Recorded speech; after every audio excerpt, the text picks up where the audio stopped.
Le duc de Sussex continue de dévoiler des détails sur sa vie privée et a parlé à un expert en traumatisme et le prince Harry a évoqué la mort de sa mère et la façon dont il a géré la sortie des mémoires du prince Harry intitulée Le suppléant. Spare ne veut pas dire qu'il a fini de se confier sur sa vie et son passé compliqué, comme il l'a encore récemment prouvé.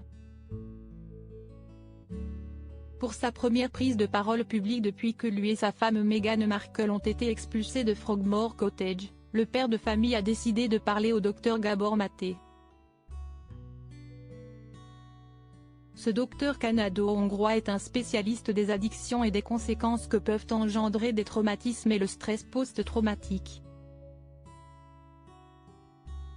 Ce n'est donc pas un hasard si c'est avec lui que le prince Harry a décidé d'avoir une conversation, notamment au sujet de l'accident mortel que sa mère a eu en 1997 alors qu'il n'avait que 12 ans. Au cours de la discussion, le prince Harry est revenu sur la disparition de sa mère mais aussi sur sa propre place au sein de la famille royale, une place que, selon lui, la princesse Diana a également occupée lorsqu'elle était mariée avec le roi Charles III.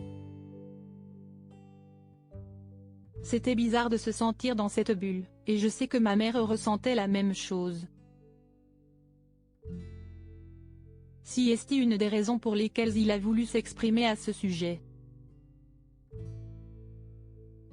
Maintenant je comprends, mais à l'époque je ne comprenais pas du tout. J'avais l'impression que mon corps était dans cette bulle et ma tête était à l'extérieur. Une bulle dans laquelle il ne s'est jamais réellement senti à sa place, et qui l'a oppressé une grande partie de sa vie. Le prince Harry, j'étais coincé dans ce monde. Le prince Harry a ajouté que sa rencontre puis son mariage avec Meghan Markle est un des éléments qui l'ont libéré. J'étais coincé dans ce monde et elle venait d'un autre monde et elle m'a aidé à en sortir. Outre le soutien de sa femme, le prince Harry a aussi ressenti les bienfaits de la thérapie qui l'a aidé à surmonter le traumatisme lié à la mort de sa mère, mais pas seulement.